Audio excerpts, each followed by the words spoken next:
J'ai donc le plaisir de vous présenter Eddie Clarkson du Centre médical de l'Université de Radboud à Nijmegen, aux Pays-Bas. Et l'une de ses priorités, c'est effectivement la HCS. Elle va nous parler des TART en anglais, ce qu'on appelle les inclusions surrénaliennes intratesticulaires. Merci infiniment de cette introduction. J'espère que vous m'entendez correctement. L'interprète entend très mal le son et difficilement intelligible. J'aimerais remercier le comité organisateur de m'avoir invité à ce symposium important. Nous travaillons ensemble dans le cadre de l'IFCA. Nous travaillons ensemble depuis plus de 10 ans. Je ressens votre soutien, votre compassion, la sincérité de vos intentions. Vous êtes là pour améliorer les connaissances en matière d'hyperplasie congénitale des surrénales. Un grand merci à votre organisation. Merci notamment à Christine Rougaud de votre confiance, de votre soutien au cours de ces dernières années. Diapo suivante, s'il vous plaît. Mes conflits d'intérêts. Donc, je travaille aux Pays-Bas. C'est un tout petit pays, mais notre culture est très ouverte d'esprit.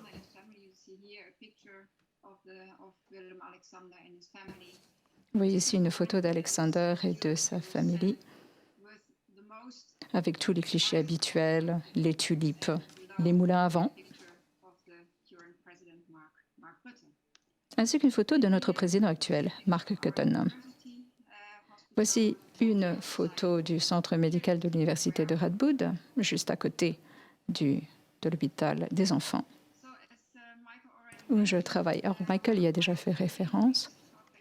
L'une de mes priorités en termes de recherche au cours de ces dernières années concerne l'étiologie des TART, donc des inclusions surrénaliennes intratesticulaires. Elles ont beaucoup été décrites déjà. Il y a une ressemblance fonctionnelle et histologique avec les tissus surrénaux. Et donc, ces tumeurs, on les appelle souvent des inclusions surrénaliennes intratesticulaires, TART en anglais. Et donc, ce sont des cellules qui sont semblables aux surrénales. Et on trouve ces lésions dans les deux testicules, dans 83% des cas. Généralement au centre de l'organe. Et comme vous pouvez le voir sur cette photographie, voici l'apparence typique de ces inclusions surrénaliennes intratesticulaires.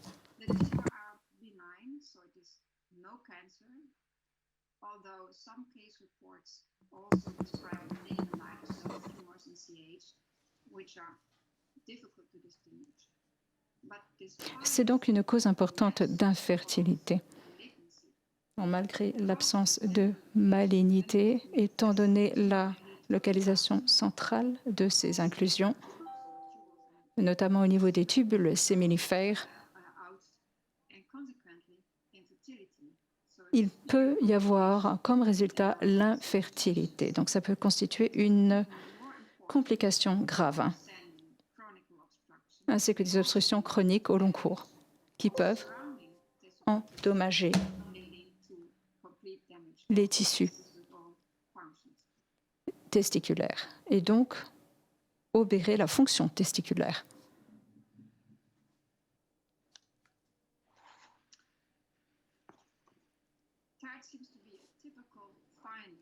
Donc, ces inclusions surrénaliennes intratesticulaires, c'est quelque chose que l'on trouve communément.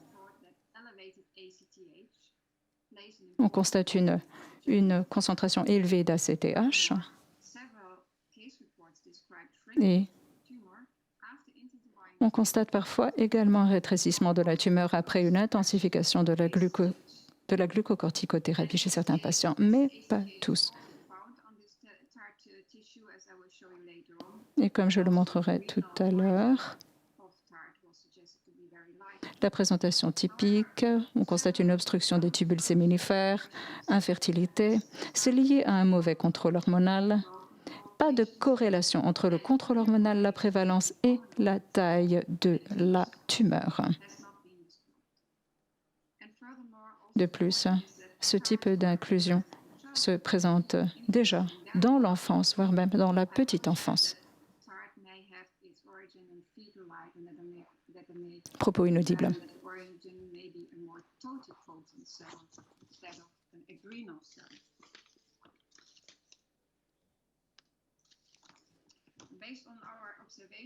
Sur la base de nos observations, nous avons proposé le développement d'une classification clinique de ces inclusions surrénaliennes intratesticulaires sur la base de 5 étapes différentes.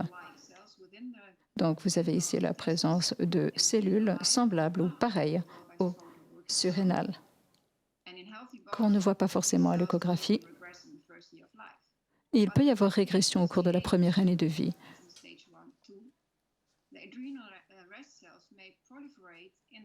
Mais il peut y avoir prolifération en présence d'une concentration élevée d'ACTH. Et ces cellules d'apparence surrénale peuvent devenir visibles à l'IRM, comme vous pouvez le voir à l'écran. Donc l'âge de survenue dépend de l'exposition cumulative.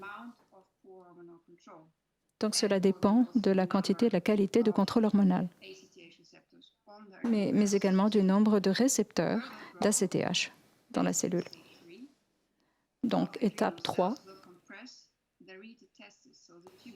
compression des tubules séminifères, propos inaudibles.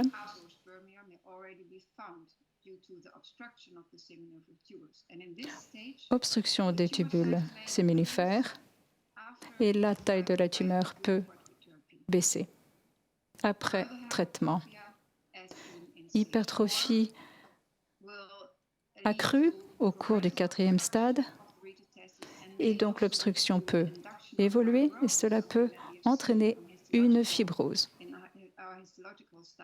Et c'est ce que l'on voit à l'histologie. Fibrose au niveau de la tumeur, mais également dans les tissus testiculaires environnants.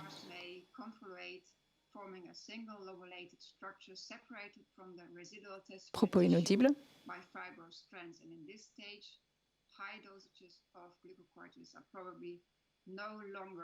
Et à ce stade, de l'hydrocortisone à dose élevée pourrait ne plus fonctionner. Stade 5. Obstruction chronique au long cours. Tissu environnement endommagé. L'oratrice ne porte pas de casque. Les propos sont inaudibles. L'interprète souffre. Toutes nos excuses. Méthode de détection. Généralement, on ne détecte que les tumeurs de plus de 2 cm. Il est très facile, sinon, de louper ces tumeurs. Il est donc important d'utiliser d'autres technologies, comme notamment l'échographie.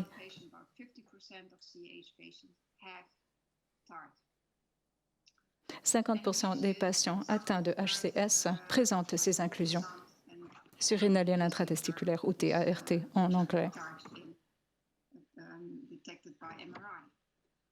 que l'on peut détecter à l'IRM. Maintenant, l'âge est également un facteur important, je l'ai mentionné tout à l'heure. Ces inclusions surrénaliennes intratesticulaires ont déjà été trouvées chez l'enfant, voire même dans la petite enfance, et on constate une majoration de ces inclusions au cours de la puberté. Et en termes de gravité de la pathologie, on sait principalement lorsqu'il s'agit d'une forme classique de HCS.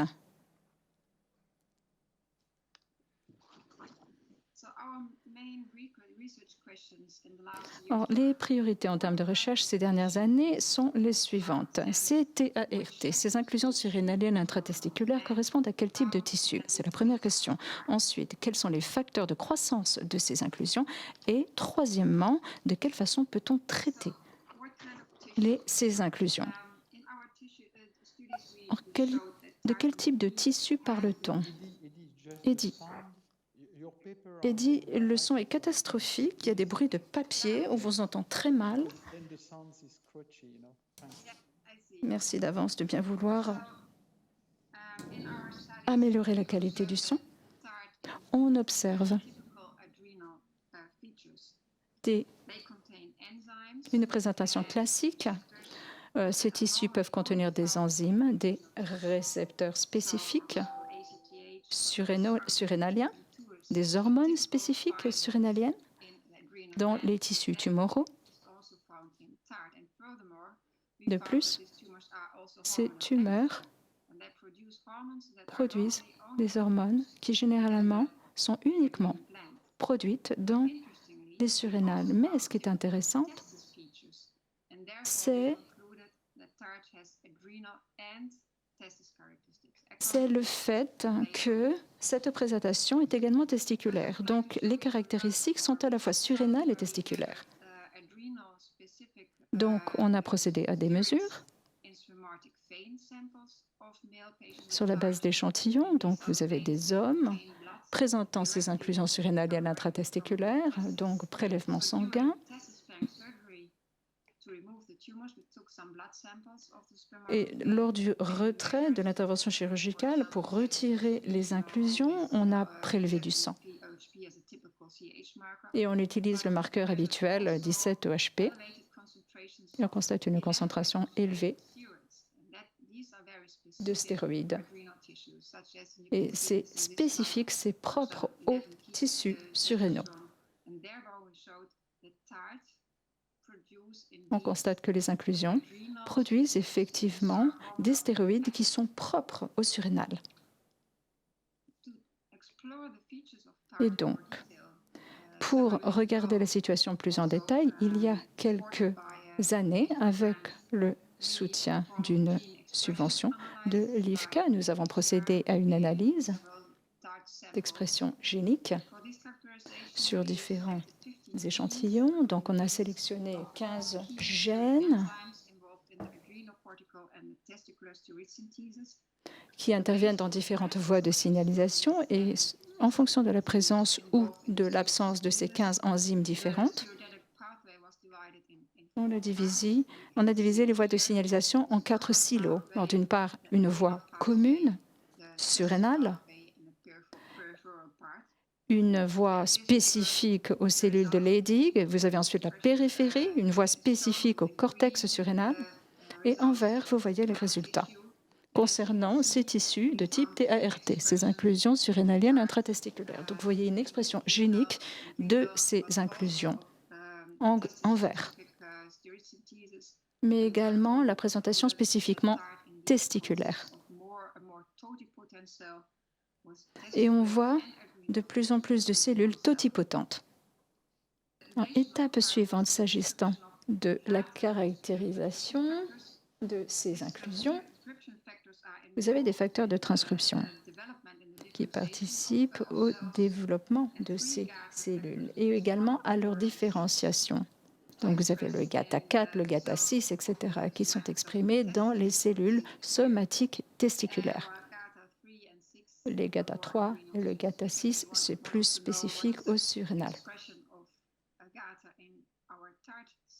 Donc, on veut voir s'il y a expression du facteur de transcription GATA dans les cellules de ces inclusions surrénaliennes intratesticulaires.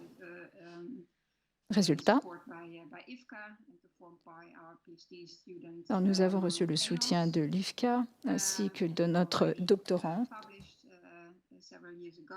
Cette publication remonte à quelques années déjà. Vous voyez ici dans les tissus de ces inclusions, on voit des facteurs spécifiques aux testicules et spécifiques aux surrénales. Donc, il s'agit de cellules totipotantes qui sont à l'origine de ces inclusions surrénaliennes intratesticulaires.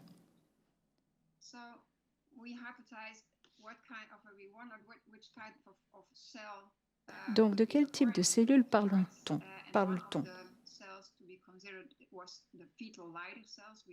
On s'est penché notamment sur les cellules de Leydig fétales, les FLC en anglais. Mais il existe en fait 2 populations cellulaires. Vous avez les cellules de Leydig fétales et les cellules de Leydig adultes. Et,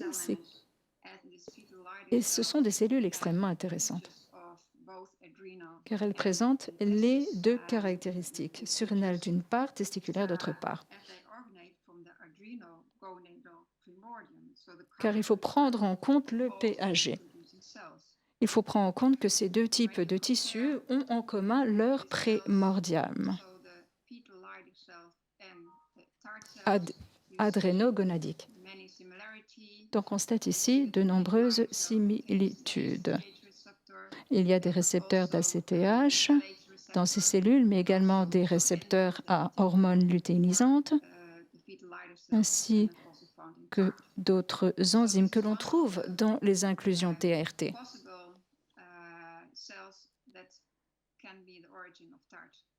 Donc, il est très possible que ces cellules soient à l'origine de ces inclusions surrénaliennes intratesticulaires. Vous voyez ici des cellules complètement différentes.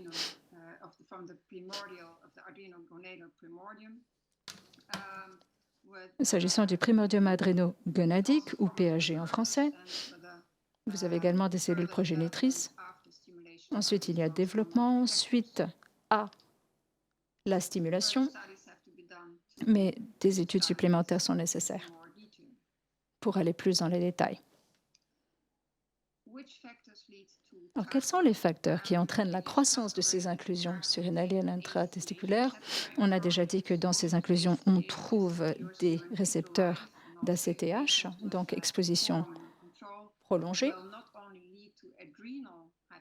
et cela entraîne une hypoplasie surrénale, mais également une régression de ces cellules de Leydig fétales et bien entendu une prolifération de ces cellules en fonction de la concentration en ACTH. En plus des récepteurs à ACTH, il y a également d'autres types de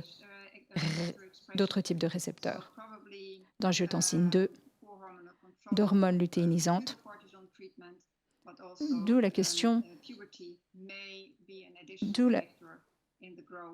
de savoir si effectivement un traitement à base d'hydrocortisone ou si la puberté peut avoir des conséquences. Est-ce que cela peut constituer un facteur supplémentaire qui pourrait entrer en jeu? Alors, comment traiter ces inclusions surrénaliennes intratesticulaires? Là est la question. La CTH joue un rôle important dans leur genèse. Propos inaudibles. On peut augmenter le dosage en glucocorticoïdes, cela entraînerait un blocage de la CTH. On peut également optimiser le traitement substitutif à base de minéraux corticoïdes, mais il faut trouver le juste équilibre thérapeutique pour éviter de surtraiter, surtout lorsqu'il s'agit de TART, d'inclusion surrénalienne intratesticulaire. Et je serais impatient lorsqu'on augmente la dose des glucocorticoïdes, cela peut entraîner une baisse de la taille de la tumeur, une amélioration de la fonction. Mais un traitement pharmacologique n'est pas toujours bénéfique. Une intervention chirurgicale, ça a été étudié dans différentes études, mais cela peut entraîner des effets secondaires et cela peut endommager encore plus les tissus testiculaires. Donc, ça n'est pas la panacée. Quelle est la recommandation actuelle? Il est important d'assurer et d'optimiser le contrôle hormonal, d'évaluer les inclusions surrénaliennes grâce à une échographie à l'adolescence et à l'âge adulte. Et nous recommandons une évaluation annuelle de la fonction gonadique dans le sang.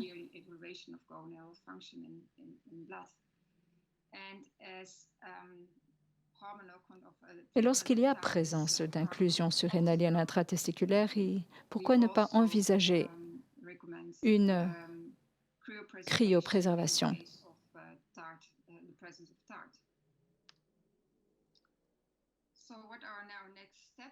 Étape suivante.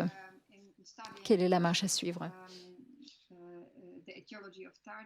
En s'agissant de l'étiologie de ces inclusions surrénaliennes intratesticulaires, on a mené une étude qui permet d'avancer dans d'avancer sur ce sujet, mais il y a des tas de facteurs inconnus qui peuvent contribuer au développement de ces inclusions surrénaliennes. Donc la marche à suivre les étapes suivantes, notamment un séquençage de l'ARN pour caractériser ces inclusions. Donc les principaux messages à faire passer, ces inclusions surrénaliennes sont une cause fréquente d'infertilité chez les patients atteints de HCS. Ce sont des lésions bénignes qui sont déjà présentes chez l'enfant. Ces inclusions surrénaliennes ont une présentation à la fois surrénale et testiculaire. On ne connaît pas l'origine de ces inclusions surrénaliennes. Il y a différents facteurs qui peuvent entrer en jeu, notamment l'ACTH. L'ACTH est un facteur de croissance important et des études supplémentaires sont nécessaires afin de mieux comprendre l'étiologie de ces inclusions surrénaliennes intratesticulaires. Donc voici notre équipe de recherche. À droite, vous avez le personnel de recherche, les différents médecins dont les noms sont inaudibles. Nous avons également des doctorants dans notre équipe qui travaillent sur ce projet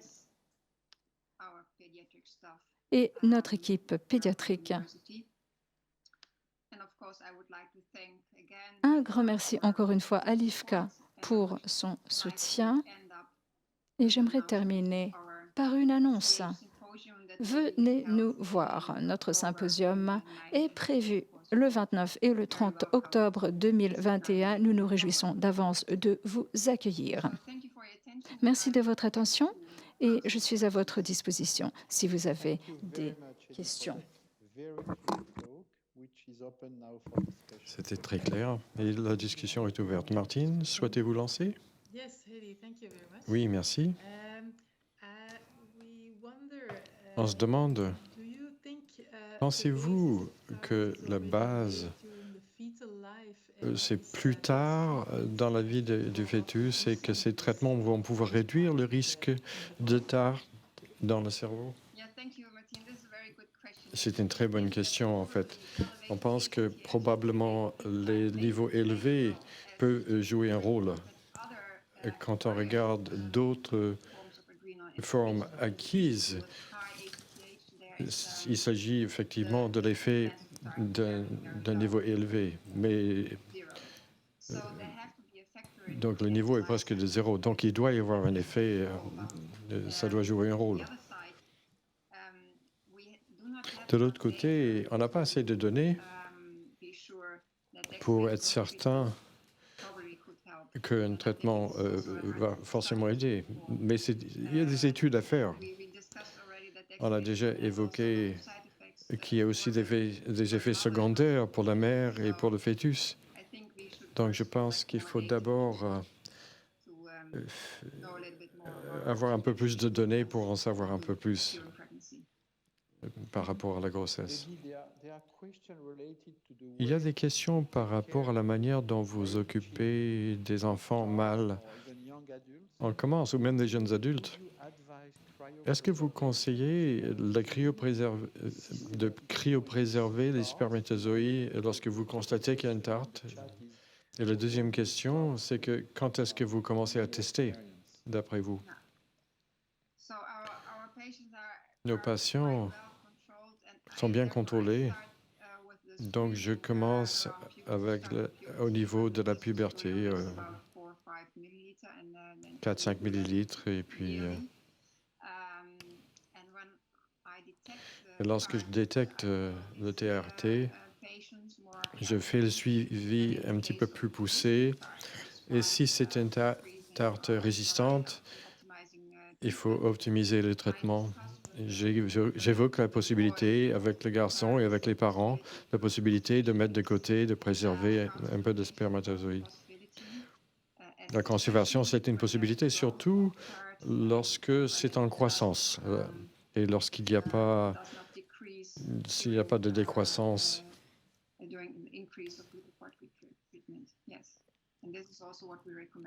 Et c'est la recommandation que nous faisons.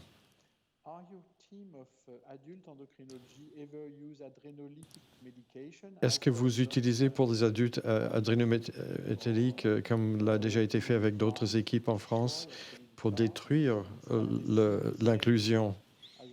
Est-ce que vous avez constaté qu'il y a eu une restauration de spermatogenèse, non, si nécessaire, ou pas. C'est une étude excellente. Je l'ai lu, ces papiers sur ce traitement. C'est une idée excellente d'utiliser des méthatanes. D'après ce que j'ai pu voir, que tous les patients n'avaient pas été suivis très longtemps, en fait. Ça peut être utilisé pour les adultes, mais le méthathène aussi provoque des effets secondaires assez sévères dans ces patients-ci. Les effets secondaires étaient limités. Mais pour d'autres patients, ça a peut-être un sens. Mais je préfère des médicaments qu'on va évoquer dans la discussion suivante. ACTH, ça va vous donner plus d'opportunités pour baisser le niveau de l'ACTH, parce que l'ACTH, c'est vraiment le facteur qui promeut. Et les antagonistes d'ACTH vont être utilisés pour prévenir le développement de TRT ou pour traiter des inclusions, ou les deux? Vous pensez qu'ils peuvent, ce traitement peut faire les deux? Quelle est votre idée? On a commencé avec des études de phase 2. C'est une des hypothèses. On ne dispose pas encore de données.